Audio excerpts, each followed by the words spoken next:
Que o Senhor nos abençoe. Realmente é muito bom estar aqui entre amigos para falar de doutrina espírita, hoje sob a ótica de Leon Denis e sempre alicerçado pelo Evangelho de nosso Senhor Jesus Cristo. Então, conforme a Laide já anunciou no início, está se estudando esse livro, né?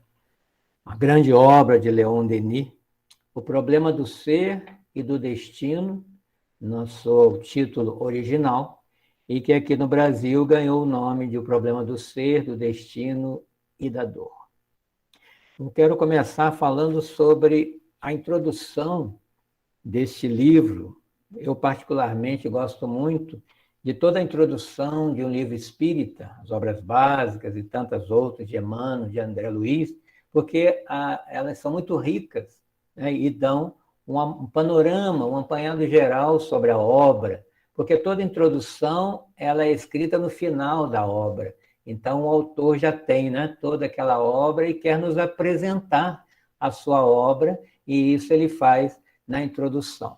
Então, Leon Denis vai começar dizendo que as instituições humanas em geral, e o que ele está chamando de instituição humana, as religiões, as escolas, as universidades, ensinam muitas coisas, mas para ele, muitas coisas são supérfluas, porque não ensina aquilo que mais o homem precisa conhecer para caminhar nessa existência e para se preparar para o além dessa existência. E ele ainda fala mais que mesmo aqueles que têm a missão de esclarecer e guiar a alma humana dão a impressão de que ignoram a natureza dessa alma e qual o seu verdadeiro destino, pelo que ele tem observado, lembrando que estamos falando de 100 anos atrás, esse livro é de 1919. Né? E nos meios universitários ainda reinava, né, segundo ele, uma incerteza sobre a solução do mais importante problema com que o homem se defronta na sua passagem pela Terra. Por isso que ele chama de o problema do ser. Né? E ele ainda fala que a maioria dos professores, dos pedagogos, afastam das suas disciplinas, dos conteúdos da disciplina, justamente esse problema da vida, né, o termo dessa vida e a finalidade dessa vida. Né? Não é motivo de estudo nas universidades, no geral. Então, nós sabemos que Leon Denis é chamado, e desde quando ainda encarnado assim, era chamado de apóstolo do Espiritismo, mas também de um filósofo e um poeta. E aqui na introdução, ele está fazendo a sua filosofia nesses questionamentos que ele está apresentando. Qual o destino do homem? Qual é o problema maior do ser vivo, do ser humano que eu sou? Qual é o meu destino? E a partir disso, o que eu sou, de onde eu vim, para onde vou, todos nós, uma vida inteira, precisamos dessas respostas, ou pelo menos realizar essas perguntas, né? Porque somos seres pensantes, que raciocinamos, reflexionamos, né, sobre nós mesmos. E ele fala que as universidades e as igrejas, né, quando você vai ver o conteúdo de suas falas, só se encontra obscuridade, contradição, né, em relação ao problema da própria natureza humana e do seu futuro. E ele ainda atribui esse estado de coisas, né, aos males da sua época, que não são diferentes dos males de hoje. Ele chamou de incoerência das ideias, desordem das consciências e anarquia moral e social. Então, vejam bem, se hoje, 100 anos depois, não estamos enfrentando isso. Incoerência das ideias, as pessoas, cada uma falando uma coisa, estão como que perdidas, né, nas suas respostas, nos seus direcionamentos, nos seus posicionamentos de vida, desordem das consciências e uma anarquia moral e social. Né?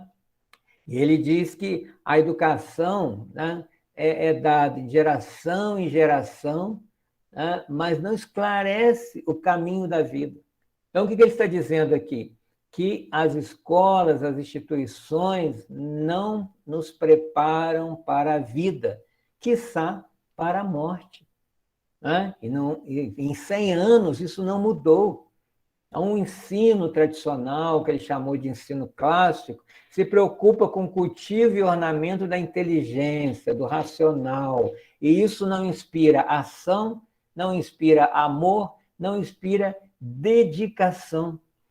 Né? Então, não se ensina ao ser humano a desenvolver as energias profundas do eu, energias essas que orientam os nossos impulsos e nossos esforços para um fim mais elevado, que nos tire desse imediatismo, dessa coisa pequena, que é uma vida só para o hoje, só para o agora, só para o ter e acumular coisas materiais. Não é? E essa concepção consolaria as horas mais difíceis, estimularia as virtudes e as altas inspirações. Não é? E tanto é limitado o que nós recebemos e o que conhecemos de nós mesmos, que quando nós vamos fazer uma entrevista, ou estamos numa dinâmica de grupo, ou alguém pergunta, quem é você? O que a gente responde? Nome, endereço, profissão, religião, né? Tudo externo. Tudo isso não sou eu, porque é temporário, já está acabando. Né? Carlos Gomes é só nessa existência, já está acabando. Na próxima, com certeza, não terei esse nome e tudo isso, né, que me circunda aqui na Terra, como não tive em outra. E a gente dá um valor nisso tudo, se apega como se fosse eternizar, e não se eterniza o que é externo. Né? E ele ainda vai citar, né, um livro que ele leu, um exemplo, que um professor ele estava passando por uma dor da desencarnação de uma filha ainda muito nova. E ele, como professor, foi conversar com seus colegas, principalmente os professores de filosofia, para tentar um consolo para aquele momento. E o que ele encontrou foi somente desilusão. Né? Então, o que se conclui? Que a filosofia, com todas as suas teorias, com todos os seus questionamentos, não tem respostas para a dor de se enterrar um filho. Né? São respostas incertas, teóricas, que não têm um ideal, não têm um fim preciso. Né? Então, Denis atribui que, com isso, né, o que se estimula é um desânimo precoce, um pessimismo dissolvente e que são responsáveis pelas moléstias das sociedades decadentes, ameaçando terrivelmente o futuro. Ele está falando no início do século XX. Nós estamos no início do século XXI e estamos colhendo isso aí. Né? Desânimo precoce, né? Com jovens aí não querendo sair da cama para nada, pessimismo dissolvente, levando até a ideação do suicídio, que são as moléstias, como a depressão, né? Como o não agir que a nossa sociedade decadente está enfrentando. Né? E ele ainda fala daquele ceticismo amargo, os céticos que só acreditam naquilo que os 5 sentidos podem responder e não param para pensar que existem outros sentidos, ou um sexto sentido, que nos mostram uma outra percepção da vida. Né? Então, ele fala que, em sua época, os jovens só queriam riqueza e êxito. Passados 6 anos, o que nós temos nos jovens de hoje? Querem fama e riqueza. Só olhar aí os Big Brothers da vida, né? Querem ficar famosos e ganhar dinheiro. E tantas outras coisas que vemos aí na mídia. 100 anos, gente. Como que a evolução é lenta. Então, estamos aqui trazendo o Denis, que nos traz nesse livro a visão do início do século XX. E tão atual que parece que esse livro está sendo lançado hoje. Né? No livro Memória do Suicida, eu li uma frase que me chamou a atenção. A vida não é feita de pão e moedas. Né? E parece que é isso que é fomentado até mesmo nas famílias. Né? Você tem que ter o melhor, né? E ganhar sempre à frente do outro. Então, Denis falava que os moços, os jovens de sua época, com tudo isso que eles estavam observando, eles não tinham ânimo para lutar, tanto que na primeira dificuldade eles desistiam. Não acreditavam em si mesmos, né? Eles acreditavam que existia uma fatalidade, mas que eles, com a sua vontade, não poderiam intervir, né? E hoje nós não temos aí uma quantidade de jovens com baixa autoestima, com depressão, com ideação suicida em decorrência disso tudo, né? Então vamos observar essa sociedade, o que a sociedade, nós somos a sociedade, estamos apresentando para os jovens para que ele queira ficar conosco, para que ele queira fazer algo bom, né? Que não destrua a sua vida naquele prazer imediato que nós estamos vendo isso. Então, o Denis vai nos dizer que o que ele observava dos jovens era uma espécie de lassidão moral, né? Aquela falta de vontade, aquele tédio, né? Aquele cansaço do jovem, um abatimento e também uma inquietação, um descontentamento, porque faltava confiança no verdadeiro valor da vida. E o verdadeiro valor da vida é aqui? Vamos consultar Jesus?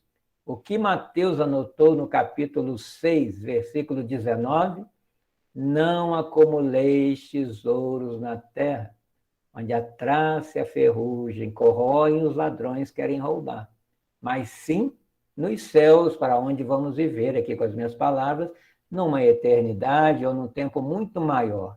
Tão clara essa fala de Jesus, por que não conseguimos entender em 2000 anos? Precisa desenhar, né? Então, o Leon Denis chamou que a doença moral de sua época era o pessimismo, né? E ele ainda atribui essa noção de pessimismo da sociedade, especial jovem, aos autores da época, filósofos como Nietzsche, Schopenhauer, Haeckel, né? Que eram materialistas e apresentavam de uma forma bonita, bem escrita, né? Inteligente, só essa vida, né? E isso causava nas almas humanas a desegregação de tudo que fortifica a alegria, a confiança no futuro, as qualidades viris da nossa raça, dizia Denis, né? Então, o que precisa ficar para nós, né, e acreditarmos nisso, somos responsáveis pelos pensamentos que criamos na mente do próximo.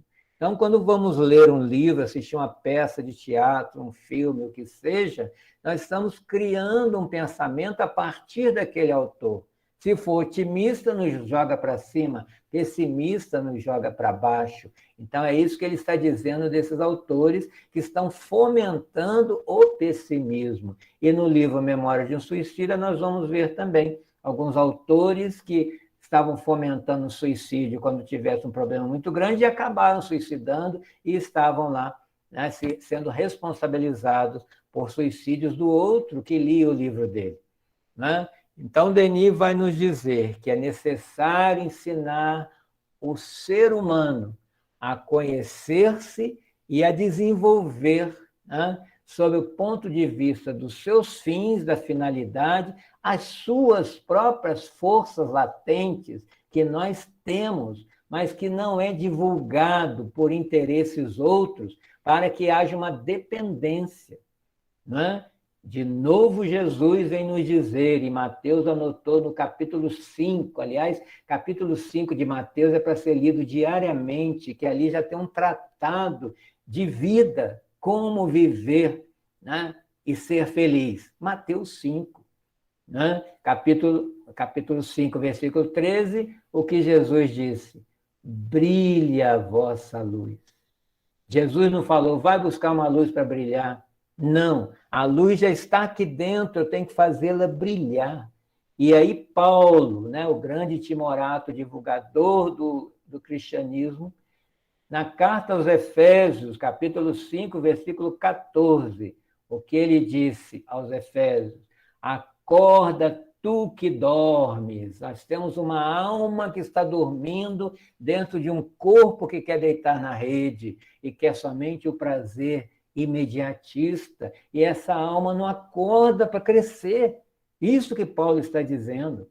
E aí nós vamos ter Joana de Ângeles, que estudou 50 anos psicologia na espiritualidade, para nos deixar todas essas obras do estudo psicológico, e nesse livro, Autodescobrimento, uma busca interior, olha o que ela vai dizer, que é necessário o autodescobrimento a fim de favorecer a recuperação da harmonia, se houver uma desarmonização, e do crescimento quando nós estimularmos esses valores latentes.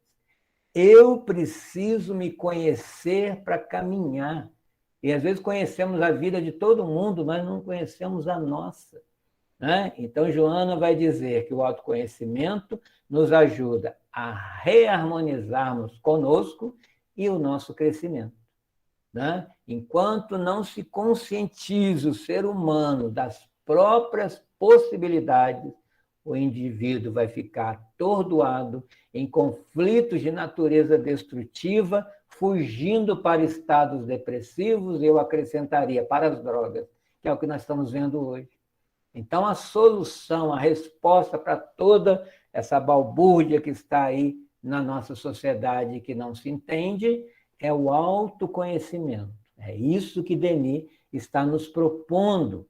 Né? E ele diz o seguinte, que a divulgação do pensamento, né, como ele era propagado, estava apenas a círculos restritos, igrejas, escolas, né, sistemas que, ao invés de dialogarem, estavam se excluindo e combatendo, né, um ao outro. Né? E essa divisão de pensamentos nesses sistemas, né, geravam correntes violentas e contrárias, que mais perturbam e confundem o meio social que ajuda. Né? Então, é preciso sair desse engessamento, desses círculos alternos, e dar uma livre expansão ao pensamento. Né? Então, cada sistema, ainda vai dizer Denis, tem uma parte da verdade, mas nenhum deles tem a verdade inteira. Aí eu me lembrei da fábula daqueles 3 cegos que queriam conhecer um elefante. Aquele que foi pela frente, né, tocando a tromba do elefante, disse: ah, o elefante é uma coisa comprida e redonda, parece uma cobra grande. Né? O outro foi pelo lado e tateando, né, a parte lateral do elefante, dizendo: ah, o elefante é largo, é liso, parece um paredão. E um terceiro pelo lado, né, de trás, pegou na cauda e falou: ah, elefante é apenas uma coisinha, parece uma cordinha fina. Então, o que nós temos aí? 3 realidades do mesmo objeto, que, ao dialogarem ali entre si, eles fazem um elefante como um todo. Né? E Denis vai falar uma coisa aqui que precisamos pensar. O universo e a vida têm aspectos tão variados e são numerosos demais para que um sistema, por maior que ele seja, possa abraçar e entender. Então, não vai ser religião, não vai ser ciência, não vai ser filosofia, nem o senso comum da sabedoria popular que vai explicar a vida, que vai explicar o universo.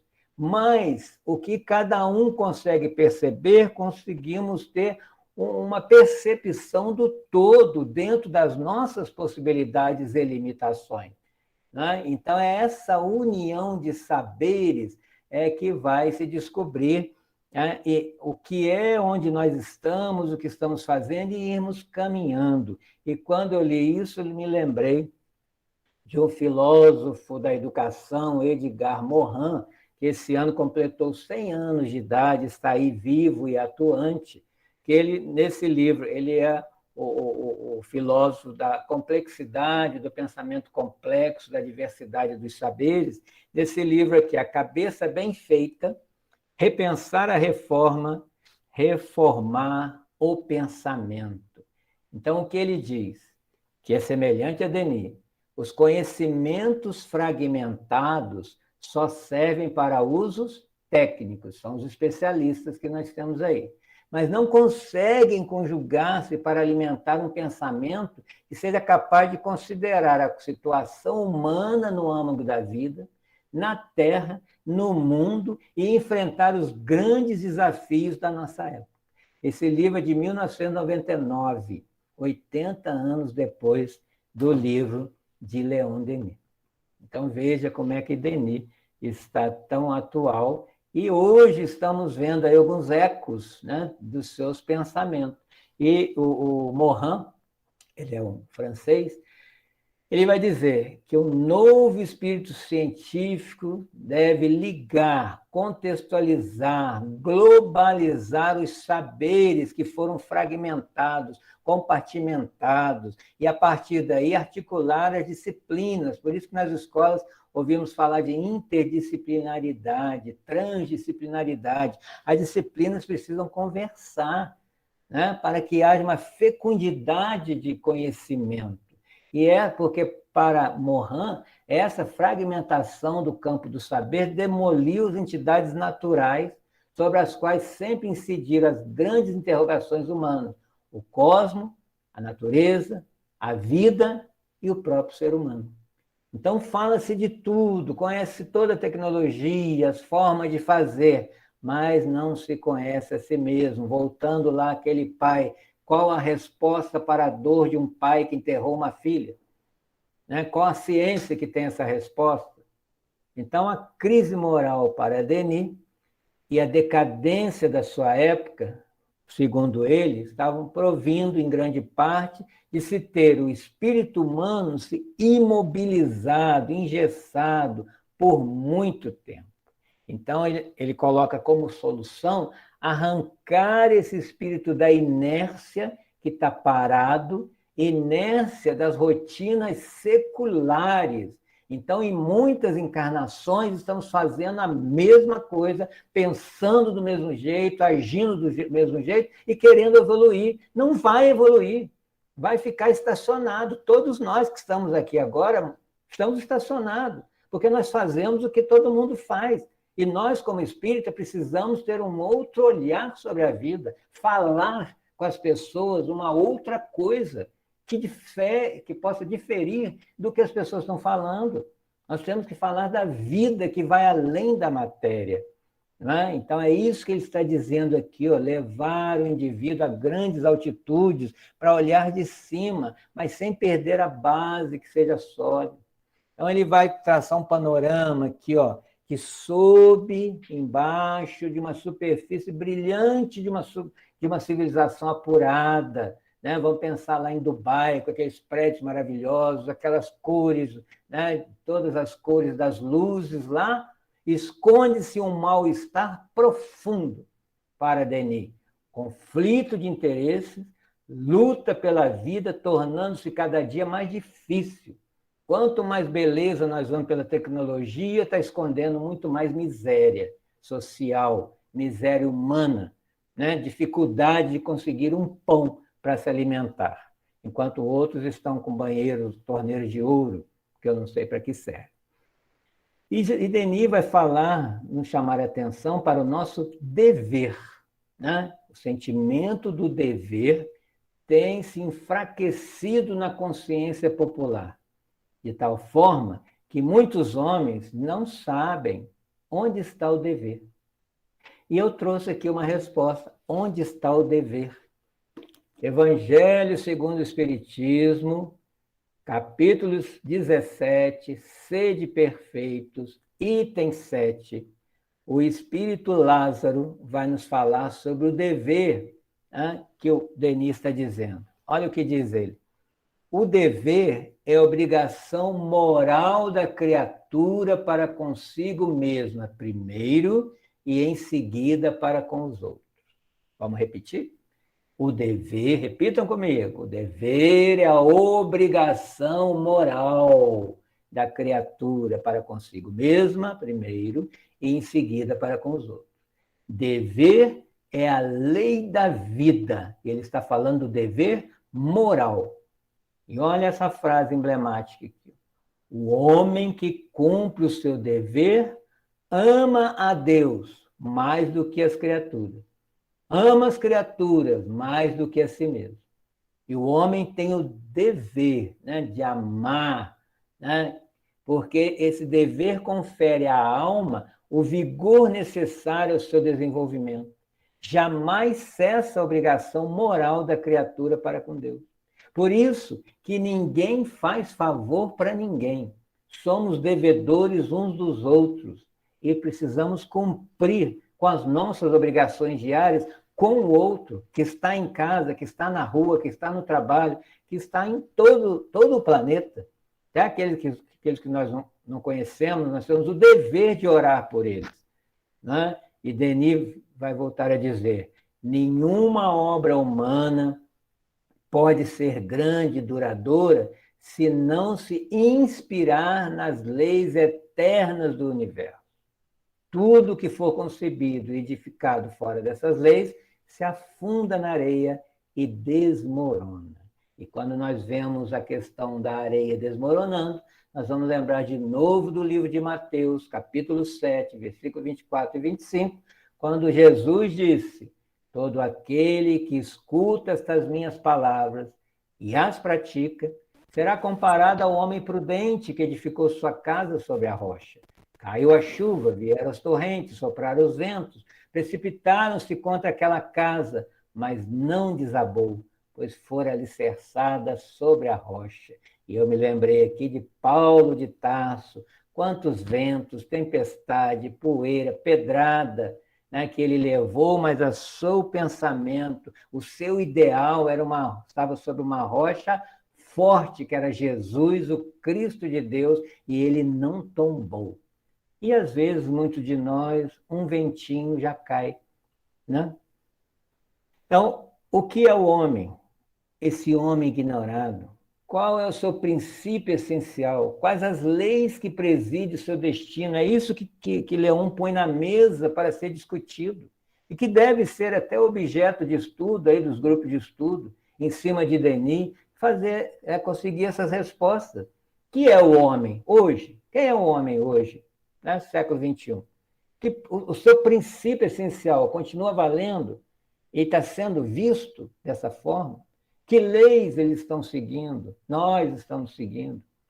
Né? Não se pode ignorar o homem na sua individualidade, porque se ignorar o homem individual, como é que se quer governar o homem social? Se não se conhece o que é o homem, a gente tudo vira massa. Né? Então, quando a gente fala, vamos governar massa, você não está governando pessoas, está governando coisas. Né? Então, para Denis, a origem dos males está em nossa falta de saber, em nossa inferioridade moral. Se a gente não se conhece, se a gente não conhece o homem, a gente não sabe o que está fazendo aqui. Então, a sociedade vai continuar débil, impotente e dividida. Olha a sociedade atual, débil, doente, impotente, sem força para mudar o mundo, e dividida, um brigando com o outro, durante todo o tempo em que nós estamos aí vendo, segundo Denis, e a gente vê hoje, desconfiança, dúvida, egoísmo, inveja e ódio dominando a sociedade. Há 100 anos, e hoje não mudou. Né? E ele ainda fala que não basta leis, não se muda a sociedade por meio de leis. Leis e instituições nada são sem que os costumes e as crenças sejam elevados. Então, é o homem que precisa mudar o comportamento, não vai ser sob leis, porque ele pode derrogar essas leis, não cumpri-las. Né? Então, ele vai falar que é preciso direitos, sim, mas sem descumprir os deveres. Olha ele falando de deveres de novo, porque o direito é a liberdade, mas o dever é o que vai limitar e corrigir essa liberdade para não produzir dilacerações e sofrimento. Né? E ele ainda vai fazer uma crítica às igrejas de sua época, que seriam as responsáveis em fornecer essa definição do destino humano, né, para o além, e, no entanto, não tem respostas, ficam, né, no vazio, fica ali sem uma resposta concisa e racional. E com isso a humanidade fica cansada de repetir dogmas, especulações sem provas e acaba mergulhando no materialismo e na indiferença. A época de Denis, e 100 anos depois, continuamos vendo aí pessoas cada vez mais materialistas, até algumas religiões ou pseudo-religiões também se tornaram materialistas, querendo os bens terrenos, e a indiferença em relação à vida a ponto de suicidar e não sentir nada, de matar o outro e não sentir nada, né? Então, para Denis, não há salvação para o pensamento, a não ser que haja uma doutrina baseada na experiência e no testemunho dos fatos. Então, ele diz o seguinte: a educação do homem precisa ser inteiramente refeita, ou seja, novos paradigmas, como a doutrina que ofereça, né, um espiritualismo científico e não dogmático, que as pessoas não aguentam mais repetir dogmas, fórmulas, rituais, não levam a nada. Isso é lá do primitivismo, que nós ainda não desvencilhamos na nossa forma de ser. E ele coloca a educação como o mais poderoso fator do progresso, porque está em seu germe todo o futuro. Mas para essa educação ser completa, precisa se inspirar no estudo da vida, né? Sobre as suas formas alternantes, a vida que conhecemos, visível, material, e a invisível, que é a espiritual. E isso teríamos a sua plenitude numa evolução ascendente do espírito. Então, é necessário colocar o espiritualismo na base da educação. E Edgar Morin também comunga desse desejo e desse conceito para refazer o homem interior e a sua saúde moral, despertando, aí lembrando Jesus, a alma humana adormecida, mostrando-lhe os poderes ocultos, obrigando a ter consciência de si mesma e realizando gloriosos destinos. O que se está realizando hoje, que podemos falar que é algo glorioso, para a glória do Senhor, e não uma coisa quantitativa para ganhar dinheiro, né? Então, a ciência moderna que está aí, né, 400 anos, principalmente no século XIX para cá, consegue analisar o mundo exterior, né? Conseguimos toda essa tecnologia, penetrar nesse universo objetivo, mas nada sabe sobre o universo invisível do nosso mundo interior, né? E Denis diz que é esse império ilimitado que lhe resta conquistar. E aqui uma frase para a gente começar a pensar em termos de pensamento. Um tempo se acaba, novos tempos se anunciam. Ele estava falando do início do século XX, e agora estamos falando do início do século XXI, quando ele vai falar que a hora em que estamos é uma hora de transição e de parto doloroso. Então, nesses 100 anos de transição, agora estamos experimentando as dores do parto para nascer um mundo novo, o verdadeiro mundo que todos nós almejamos, mas que temos que ajudar a construir, né? Então, ele diz que o espírito humano está em trabalho por toda parte, né? Sob a aparente decomposição das ideias e dos princípios, mas por toda parte está vindo, pela ciência, pela arte, pela filosofia, né? Pela religião. E quem consegue ter esse olhar, né, de observador atento, vai ver que está acontecendo uma lenta, mas laboriosa gestação. Então, uma gestação aqui de muito tempo, mas está sendo gestado esse mundo novo. Não podemos perder essa esperança e precisamos crer nisso.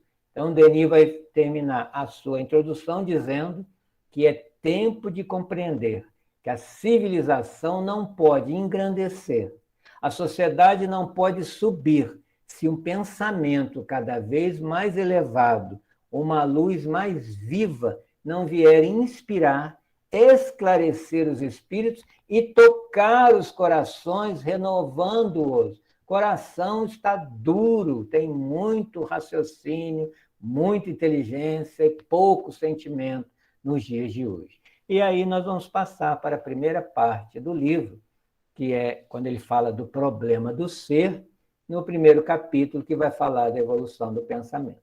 Então, agora que eu vou começar a minha exposição, até agora era aquecimento. Né, Rita? Calma.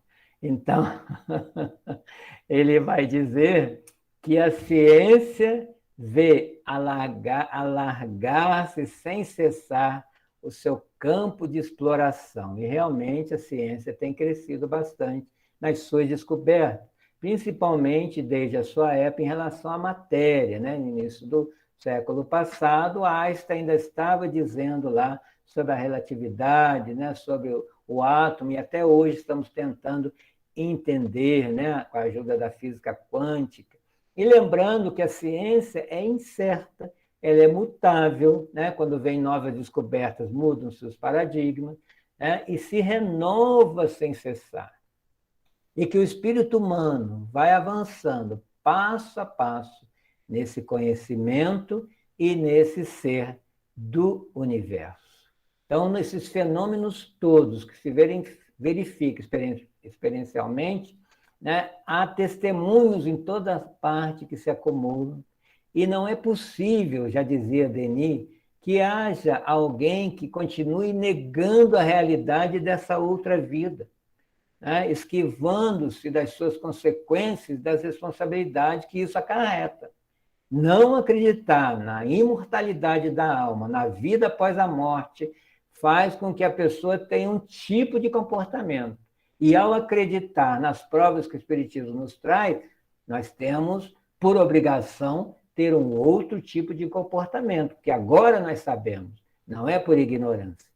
Né? E Denis vai justificar que os conhecimentos de uma época, né, que reinavam naquela época, era de acordo com o que as pessoas conseguiam alcançar e compreender.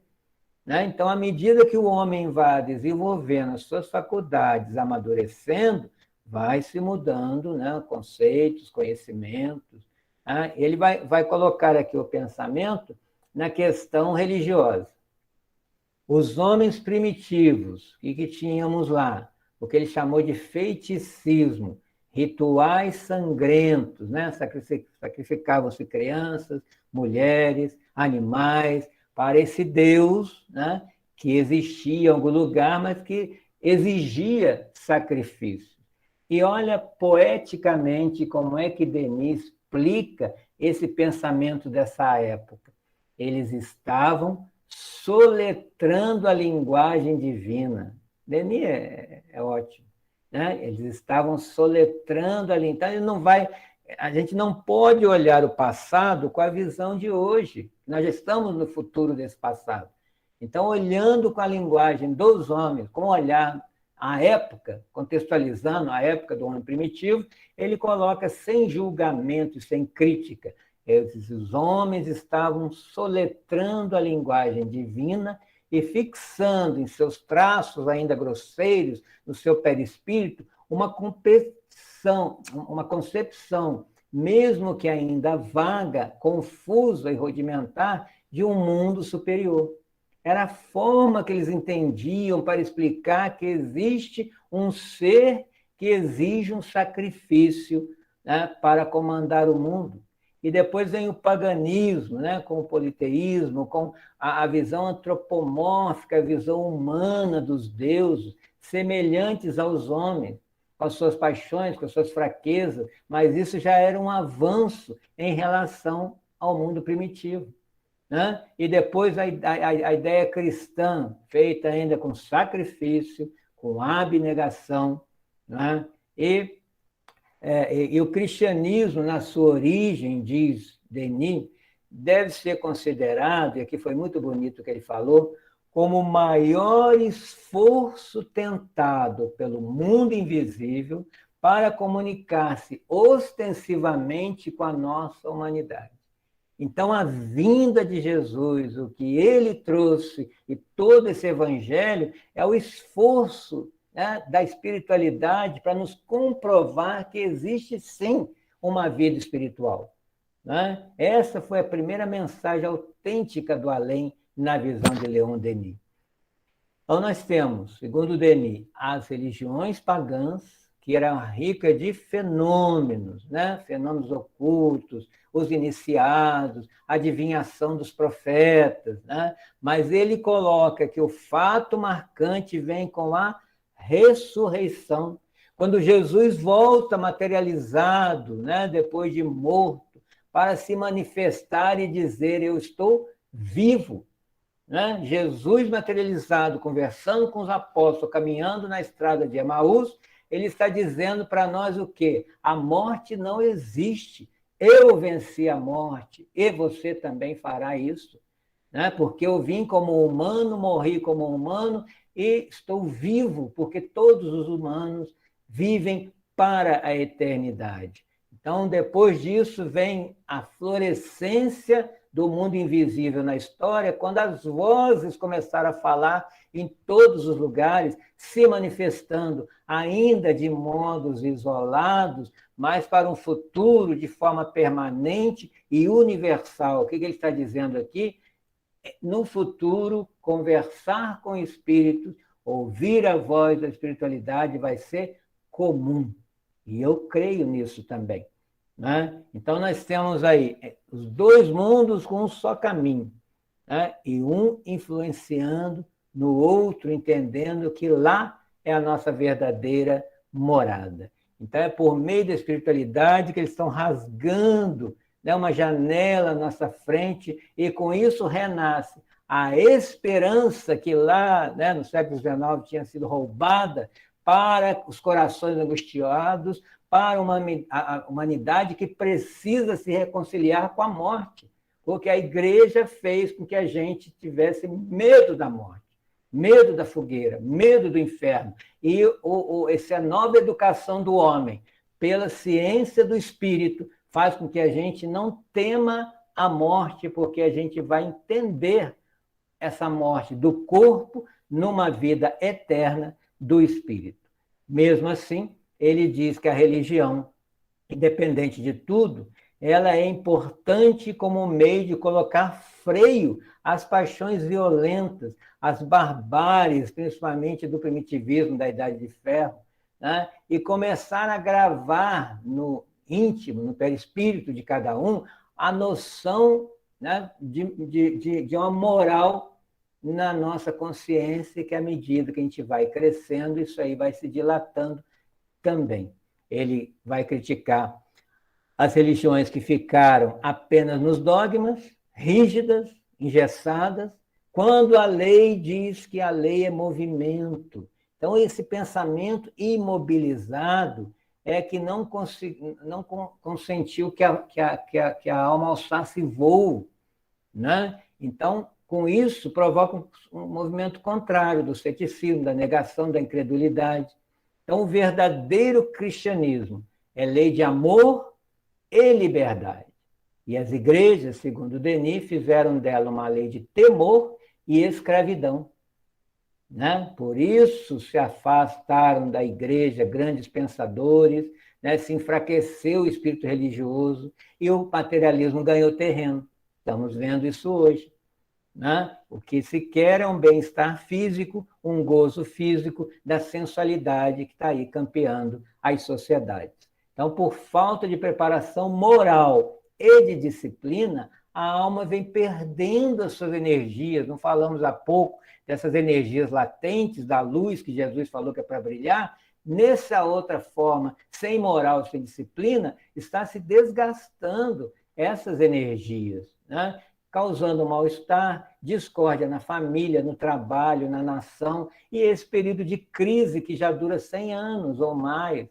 Né? Então, essa ideia religiosa para Denis vai percorrer o seu ciclo inferior e vai desenhando uma espiritualidade, né? Vai crescendo numa espiritualidade mais elevada. Então, a religião para Denis é o esforço da humanidade para se comunicar com essa essência eterna e divina. E ele nos fala que a proporção que o pensamento vai se aperfeiçoando, os missionários de todas as ordens vêm provocar a renovação religiosa no seio das humanidades.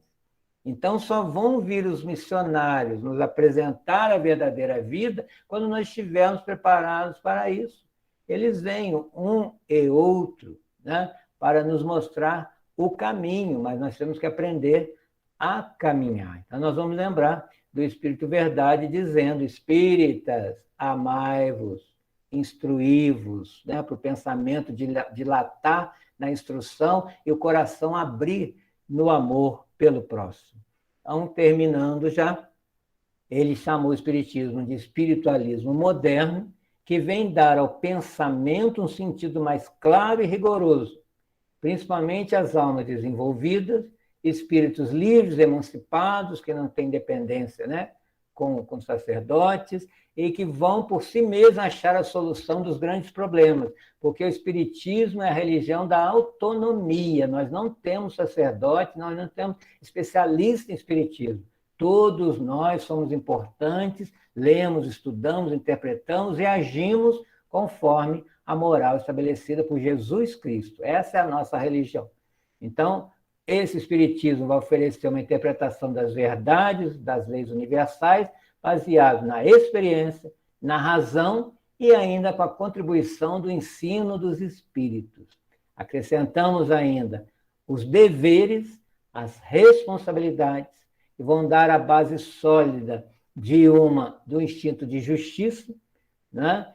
E com a força moral, as satisfações do coração, que estamos precisando muito hoje, a alegria de tornar a encontrar, pelo menos com o pensamento e às vezes até com a forma, os seres amados que julgávamos perdidos porque alguém falou que nunca mais o iríamos ver, e o Espiritismo comprova que sim, vamos nos encontrar com seres amados, em sonhos, em pensamento, e quando desencarnarmos. Essa é a certeza que o Espiritismo vem comprovar. E isso nos dá a alegria de continuarmos sem revolta, esperando esse momento que, quando ele chegar, o abraço do reencontro vai valer toda a espera. Né? Sejamos esperançosos como aqueles da época dos profetas esperavam o Messias, e ele veio quase 2000 anos depois, mas veio, e encontrar Jesus e a sua história foi a grande recompensa da espera. Né? Então, tenhamos essa fé dos primeiros, né, ainda judeus, que sabiam do Messias, apresentado principalmente por Isaías, no seu capítulo 53, para que a gente tenha motivação para continuar vivo, né, e falar para os jovens para que eles não saiam da vida antes da hora. Então, além da prova da sobrevivência, a certeza de estarmos com eles, né, reviver vidas e continuarmos com eles, vivendo vidas inumeráveis, crescendo com eles de mãos dadas, rumo à felicidade e ao progresso que Jesus nos prometeu. Né? Não é possível que a pessoa não creia nisso, mas é possível porque alguns creem. Não é? Então, terminando aqui, Denis vai nos dizer, os 2 últimos parágrafos, que dia virá em que as ciências fornecerão a precisão, o método na ordem dos fatos, as filosofias, o rigor das suas deduções lógicas. A poesia, precisamos voltar a ler poesias, principalmente o Parnaso de Além Túmulo. A poesia, a irradiação das suas luzes e a magia das suas cores. Olha o Denis poeta. E a religião, juntar-lhes as qualidades do sentimento e a noção da estética elevada. Assim, veremos realizar-se a beleza na força e na unidade do pensamento, e a alma, orientada para os mais altos cimos, mantendo ao mesmo tempo o equilíbrio de relação necessário para regular a marcha paralela e ritmada da inteligência, da consciência, na ascensão para a conquista do bem e da verdade, que todos nós merecemos, almejamos e estamos caminhando para ela.